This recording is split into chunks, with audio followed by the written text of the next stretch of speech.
수학의 답, 거속시 문제 있으면 일단 거리 속력 시간 친구 거속시 맨을 불러놓고 나중에 네가 필요할 거야 이렇게 써놓고 나중에 써먹습니다. 자, 그런데 이런 거속시 문제는요. 이런 유형으로 분류할 수가 있어요. 보통 거속시 문제 두 가지 유형. 걸어가다가 뛰어가는 경우, 뭐 도서관에 갔다 집에 가는 이 가운데가 중간에 어떤 일이 일어나는 경우가 있다면 어디로 쭉 가는 길에 이런 식으로 엄마가 시장에 갔다가 집으로 돌아와요. 도서관에 갔다가 집으로 돌아와요. 학교 갔다가 돌아와요. 같은 거리를 왕복해서 왔다 갔다 하는 문제 두 가지 유형으로 나눌 수가 있습니다. 그래서 이 유형은요. 집에 갔다가 엄마가 시장에 가서 물건을 좀 사겠죠? 물건을 사시고 다시 집으로 돌아오는 이 상황을 나타낸 거예요. 자, 이렇게 같은 거리를 왕복하는 문제는요. 뭐가 아주 중요한 꿀이냐 하면 우리한테 거리가 어때요? 같기 때문에 내가 거리 하나를 x로 놨다? 돌아오는 것도 x예요. 여기가 집이면 엄마가 시장에 갔다가 다시 집으로 왔죠. 그러니까 당연히 거리가 똑같이 x로 놓을 수가 있어요. 그래서 엄청 편리한 점이 있습니다. 자, 요거 하나만 알아놔도 굉장히 큰 단계를 하나 벗어난 거고요. 그 다음부터는 한번 상황들을 잘 채워봅시다. 자, 집에서 시장까지 갈 때, 여기 집에서 시장까지 갈 때죠? 갈 때는 분속 60m였대요. 보통 거속시 문제는 주로 시속으로 많이 나와요. 시간당 몇 킬로미터. 그런데 이렇게 분당 몇 미터로 나오는 경우도 있어요. 이런 경우에는 속력을 무조건 따라가요. 단위를. 미터네, 거리도 미터로. 그럼 시간은요? 분으로. 이렇게 단위를 생각해 줘야 된다는 걸 아주 조심해야 됩니다. 자, 그 다음 올 때는요. 돌아올 때는 분속 50m로 돌아왔대요. 그랬을 때 물건을 사는데 걸린 시간. 이런 거 엄청 중요하죠. 사실 당연하잖아요.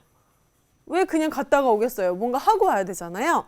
물건을 사는데 가는데 얼마 걸린지 모르겠고 오는데 얼마 걸린지 모르겠는데 여기 이 지점에서 물건을 사는데 25분이 걸렸다는 거.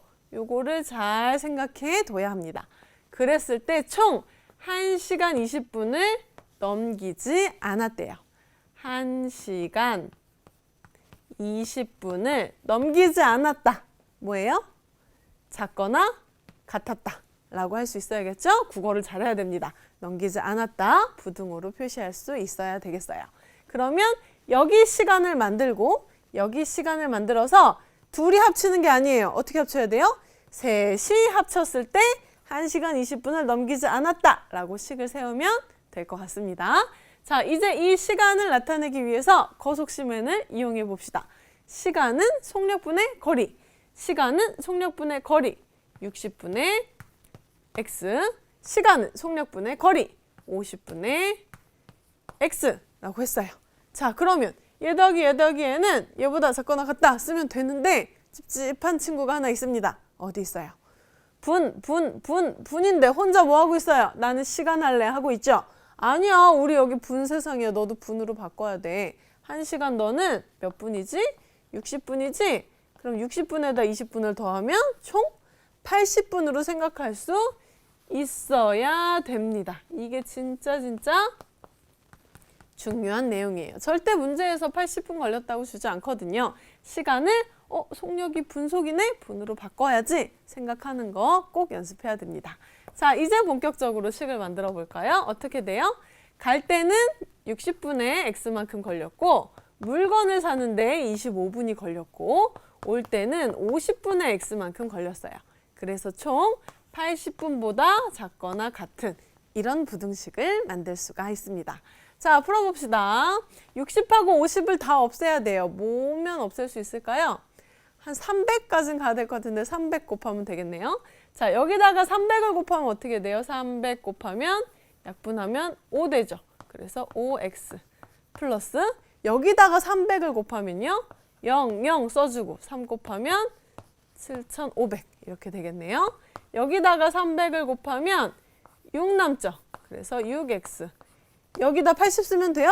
300 곱해서 써야 되죠. 그러면 300을 곱하면 24에 0에 0 2개 붙어서 이렇게 나타낼 수 있겠네요. 자, 계산해 봅시다. 11x 고 24,000에 7,500을 빼야 되네요. 여기서 한번 빼볼까요? 24,000 빼기 7,500을 하면 0, 0, 5, 3, 여기 3 있으니까 6, 1 빌려왔어요. 16500, 16,500으로 뿅 바뀌겠습니다. 자, 요거 11로 나눠야 되는데 11로 나눠 떨어질까요? 한번 해볼까요? 16,500을 11로 나누면 1, 11, 왠지 될 것 같은 필이에요. 5, 55, 딱 떨어졌어요. 00만 붙여주면 되겠네요. 1,500이에요. 그래서 x는 1,500보다 작거나 같다라는 값이 나왔습니다. 이게 이 문제에서 어떤 뜻일까요? x가 뭐예요? 집에서 시장까지의 거리. 집에서 시장까지의 거리는 1,500m 이하입니다. 문제에서도 나와 있죠? 그래서 답은 집에서 시장까지 거리 1,500m 이하인 지점에 있었다. 이렇게 답을 적어주면 완성할 수 있습니다. 자, 이 문제는요, 중요한 팁이 몇 가지 있었어요. 수학의 답 하나하나 체크해 보면 첫 번째는 왕복을 한다? 같은 거리를 한다? 쿨하게 x라고 놓으면 돼. 이게 첫 번째 팁이고, 두 번째는 요거. 중간에 물건을 사거나 도서관에서 책을 빌리거나 공부를 하거나 어떤 시간이 있는 거 꼭 체크해 줘야 된다는 거 두 번째. 그리고 마지막 수학의 답은 여기 있습니다. 시간을 단위를 똑같이 분으로 바꿔야 한다는 거. 또 거꾸로 만약에 시속으로 나왔다. 그러면 분을 시간으로 바꿔야 된다는 거. 한마디로 시간의 단위를 꼭 맞춰야 된다는 걸 수학의 답으로 기억하세요.